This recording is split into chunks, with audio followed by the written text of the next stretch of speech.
Hey guys, it's time for us to continue our strange Pokemon journey. If you didn't catch the first episode, click the link in the description to find it. I also might have a card up in the top right corner, so if it's there and you can click on it, go ahead and give it a click. We head into Sabrina's gym with Lapras leading the team to get some much needed experience. After spending way too long figuring out the teleporter pads, we find Sabrina. I switched to Charizard because I didn't heal and it's the strongest thing we have. We managed to one-hit KO her Abra and luckily Kadabra misses, so we land 2 more slashes and kill it. Alakazam isn't as easy. First turn it uses Reflect and takes half damage. After a recover and slash turn it hits with a Psy Wave and gets rid of Charizard. It basically sweeps through my entire team otherwise, all the while taking very little or no damage. Returning with a healed Charizard, we one-shot her Abra again, but Kadabra hits hard with Psychic. I decide to paralyze Alakazam first turn, hoping that it attacks less from paralysis. We also managed to disable Psy Wave. I switched to Wartortle, who manages to get 3 bites in before being defeated. Leech Seeding and Cutting with some lucky paralysis has Venusaur defeat Alakazam and net us the next badge. If you're wondering why this looked more difficult, it's because we skipped over Koga. Technically, the game assumes you'll have gone to Fuchsia once you had Cut, rather than heading to Saffron. If you don't like that I messed with the order, talk to Game Freak, they made it possible. Time to go west, but we still need to get the Fly HM. A quick cut through the tree and a cycle through the back of the gate gets us the Fly HM from this lady who doesn't want us to tell anyone she's there. After using the grass to get a few levels for Lapras, we wake up and kill the second Snorlax. We then go through the bikers and cycle down the cycling road enjoying the smell of the sea, I think. And then we get to the Safari Zone. Now, as a reminder, it's been ages since I last went through the Safari Zone, so it took me a very long time to find where the items were. After failing twice and having to pay both times, I managed to find the Gold Teeth and the secret house to get the HM for Surf, which we teach Lapras. Returning the Gold Teeth to the Warden gives us strength for Wartortle to replace Bite. Now it's time to fight Koga at the gym. Starting with a half-health Lapras wasn't a good idea. It gets put to sleep and killed, with Charizard having to get rid of Venonat instead. Venomoth one-hits Kadabra and makes short work of the rest of our team before we black out. This time we run Kadabra first and take out his first Venonat with Psychic, then his second, and then his third. On Venomoth we switch tactics and use Thunder Wave. Kadabra won't be able to one-shot it, so we might as well make it easier to get a hit in first. Eventually, through lucky misses and managing to disable Leech Life, we get rid of Venomoth and beat up Koga. Surfing towards the Seafoam Islands, I see some dudes just hanging out facing outwards. Maybe there's a shark attack and they're making sure it doesn't come back or something.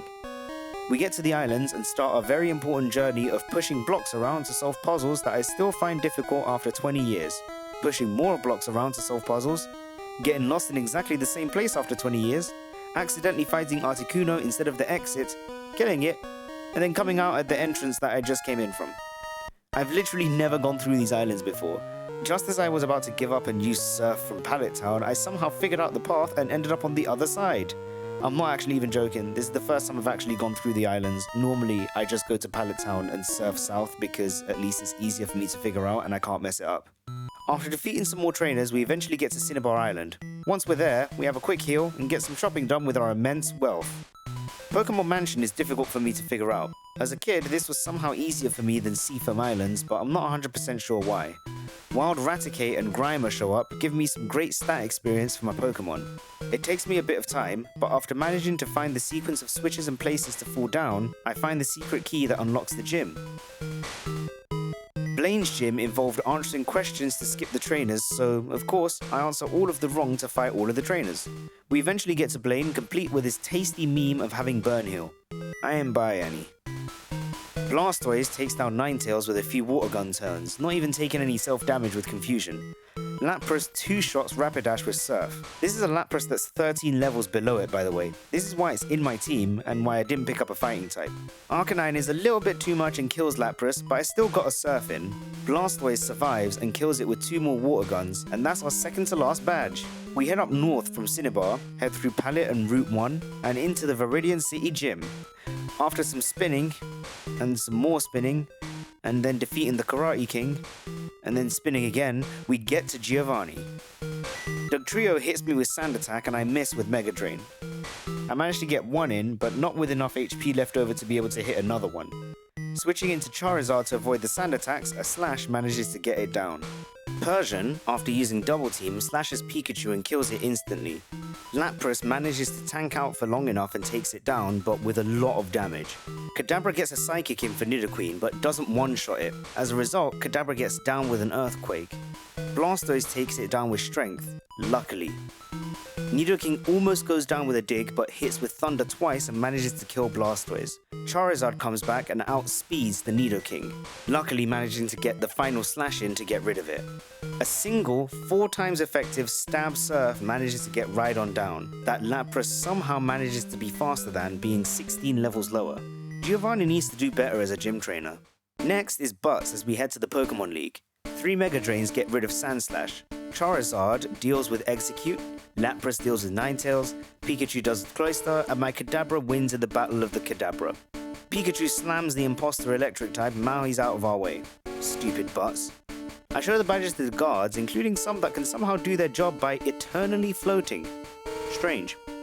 Onix gives some easy EXP to Venusaur. We push around random blocks, defeat a trainer, push around some more blocks, push around more blocks after getting lost for a bit. It's getting annoying.